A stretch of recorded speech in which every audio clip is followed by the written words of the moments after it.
வணக்கம் நண்பர்களே. நம்ம மல்லிசையில் இன்றைக்கி என்ன சுவாரஸ்யமாக விறுவிறுப்பாக போயிட்டுருக்கு அப்படின்ற விஷயத்தை பற்றி தான் பார்க்க போகிறோம், பேச போகிறோம். வாங்க வீடியோக்குள்ளே போகலாம். என்னடா நம்ம மல்லிக்கு இப்படி நிலைமையா? ஆமாங்க, நம்ம மல்லிக்கு தாங்க இப்படி ஒரு நிலைமை. நானும் இந்த நிலைமை அவங்களுக்கு வரும்னு நான் எதிர்பார்க்கல, ஆனால் வந்துருச்சுங்க. இதுக்கெல்லாம் யாருன்னு உங்களுக்கே தெரியும். அந்த 2 வில்லிஸ் தான். 2 வில்லிஸில் ஒரு வில்லி தான் மெயின் வில்லி, நம்ம ராஜேஸ்வரி தாங்க.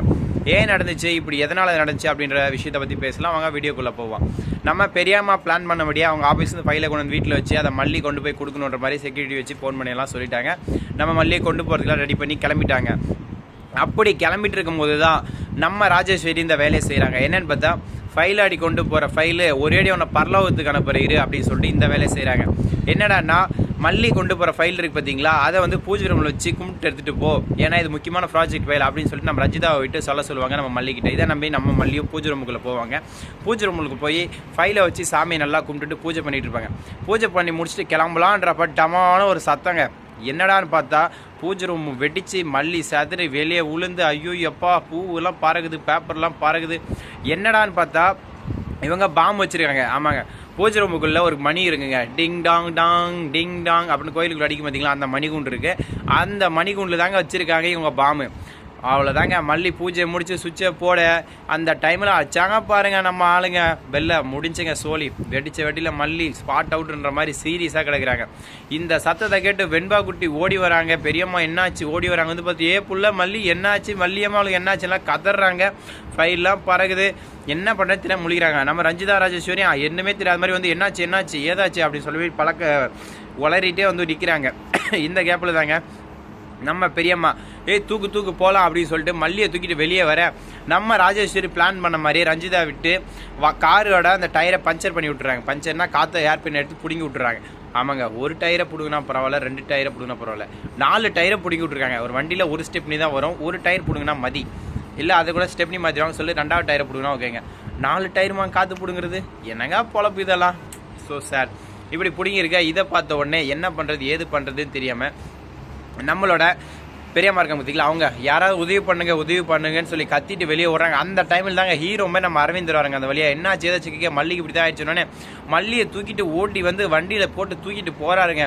வண்டியில் ஏற்றிட்டுனே சொல்லலாம், போட்டுன்னு சொல்லக்கூடாது, உயிரோடு தான் இருக்காங்க. அதனால் அப்படி போட்டு தூக்கிட்டு போக நேராக ஹாஸ்பிட்டலுக்கு தூக்கிட்டு போயிட்டு இருக்காங்க. போகிற வழியில் மல்லி என்னாச்சு ஏதாச்சுன்னு பெரியம்மா கதறிட்டே போகிறாங்க. கண்ணீர் மல்க அப்படியே கத்திட்டு போகிறாங்க. இப்படி போயிட்டு இருக்கேன். அதுக்கப்புறம் தாங்க இந்த விஷயம் நடக்குது. ஹாஸ்பிட்டலில் போயிட்டு அட்மிட் பண்ணிட்டு, இப்படி தான் டாக்டர் என் பொண்ணுக்கு ஏதோ ஆயிடுச்சு, வீட்டில் இந்த மாதிரி வெடிச்சு இந்த மாதிரி ஆயிடுச்சு, ஏதாவது பண்ணுங்க டாக்டர் அப்படின்னு சொல்லிட்டீங்களா, என்ன பண்ணீங்க, எதனா அது இது முடிச்சா இப்படி அப்படின்னு கேட்க உடனே நம்ம பெரியம்மா எல்லாம் பண்ணுங்க டாக்டர்னா நம்மளோட அரவிந்தும் சப்போர்ட் பண்ணுறாங்க. உடனே நம்ம அரவிந்த் ஓகே நாங்கள் பார்த்துக்குறோம் எல்லாமே நீங்கள் பண்ணுங்கன்னு சொல்லி டாக்டர் சொல்ல, டாக்டர் சரி ஓகேன்னுறாங்க. அதுக்கப்புறம் அரவிந்த் வெளியே வந்துட்டு எல்லாரும் கால் பண்ணி சொல்கிறாங்க. விஜய்க்கும் கால் பண்ணி சொல்கிறாங்க. விஜய் கால் பண்ணி, விஜய் சார் மல்லி உங்களுக்கு ஃபைல் கொடுக்க வந்தாங்க இல்லையா, ஆமாம் இன்னும் கொடுக்கவே வரல, என்னாச்சுன்னு கேட்க, வீட்டிலேருந்து கிளம்புறப்ப வீட்டில் ஏதோ ஆக்சிடென்ட் ஆகிடுச்சு போல், திடீர்னு பார்த்தா உடம்பு சரியில்லை விழுந்துட்டு இருந்தாங்க. எனக்கு கூப்பிட்டாங்க, நான் வந்து ஹெல்ப் பண்ணி கூப்பிட்டு வந்து ஹாஸ்பிட்டலில் சேர்த்துருக்கேன். நம்ம ரோஜா ஹாஸ்பிட்டலில் தான் சேர்த்துருக்கேன், சீக்கிரம் வாங்கன்னு சொல்ல, ரோஜா ஹாஸ்பிட்டல் அதே எங்கே இருக்குது உங்களுக்கு தெரியாதா, ரோஜா ஹாஸ்பிட்டல் ரோஜா தெரு ரோஜா குறுக்கு சேர்ந்து அட்ரஸ் சொல்ல, அந்த ஹாஸ்பிட்டலுக்கு வந்து ரோஜா ஹாஸ்பிட்டல் வந்துடுறாங்க. நம்ம விஜய் வேகமாக வராருங்க. அங்கே வந்துட்டு, ஐயோ மல்லி உனக்கா என்னாச்சு ஏதாச்சுன்னு கேட்க, என்னன்னு தெரியல மாப்பிள்ள, உங்களுக்கு ஃபைல் கொண்டு வரதுக்காக பூஜை ரூமுக்குள்ளே போனால் 5 தான் சொன்னால், இது முக்கியமான ஃபைல் பூஜை ரூமில் வச்சு கும்பிட்டு போன்னு சொன்னால், பூஜை ரூமுக்குள்ளே போன என் பொண்ணு திரும்ப இப்படி வந்து வில்றா, என்ன பண்ணது தெரியல, தூக்கிட்டு ஓடி வந்துருக்கோம், இதுக்கெல்லாம் காரணம் கொக்காலாக தான் இருக்கும் அப்படின்னு சொல்ல, நம்ம விஜய்க்கு அப்படியே நாட்டி நரம்பெல்லாம் தூட்டிக்குது பொட்டைக்குதுங்க. இதுக்கப்புறம் என்ன பண்ண போகிறா, வீட்டுக்கு போயிட்டு ரஞ்சிதா தலைமுடியை பிடிச்சி ஆட்டுன்னு ஆட்டி, நீயா இப்படி பண்ண தக்காளி சோறு எடுத்து புளியாக விட மாட்டேன், நீ அப்படி மண்டையாக பிடிச்சி உடப்பாரு அப்படின்னு எதிர்பார்த்தேன். பட் அப்படி என்ன நடக்க போகுது ஏது நடக்க போகுது அப்படின்னு கேட்டிங்கன்னா, இது எதுவும் நடக்காதுங்க, வேறு மாதிரி ஏதாவது நடக்கும். அப்படி வேறு மாதிரி என்னடா நடக்கும்னு கேட்குறீங்களா, ஆமாங்க, தலைவன் ஃபஸ்ட்டு மல்லியை காப்பாற்றுவோம். ஏன்னா அந்த பாம்பு பிளாஸ்ட் ஆகிருக்கு இல்லையா, நிறையா பிளட் லாஸ்ட் ஆகிருக்கும். அந்த லாஸ் எல்லாத்தையும் இவங்க இதனால் கரெக்ட் பண்ணணும் இல்லையா, அதனால் இவர் பிளட்டு கொடுக்குற மாதிரி இருக்கும். ஏன்னா விஜயோட பிளட்டும் மல்லியோட பிளட் குரூப் 2 சேமுங்க. ஆமாங்க, இந்த விஷயம் உனக்கு எப்படி தெரியுறீங்களா, ஆமாங்க, அந்த பிளட் டெஸ்ட் பண்ண ரிப்போர்ட்டை நான் பார்த்தேன். ஸோ அதனால் சொல்கிறேன், 2 பேரோட பிளட்டும் சேம். மல்லிக்கு நம்ம விஜய் தான் பிளட்டு கொடுப்பார். ஓருடல் ஈருயிர் மாதிரி, சரி ஈருடல் ஒரு உயிர் மாதிரி, இப்போது ஓர் ரத்தம் ஈருடல் இல்லை ஈருடல் ஓர் ரத்தம் இப்படி சொல்லாங்க. இந்த மாதிரி ஆக போகிறாங்க.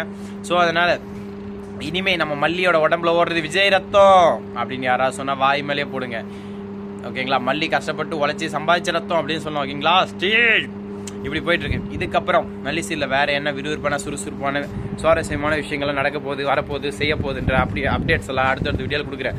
தயவு செஞ்சு யாரும் என் மேலே கோச்சிக்க வேண்டாம். இது என்னுடைய பணிவான வேண்டுகோள் நினச்சிக்கலாம்.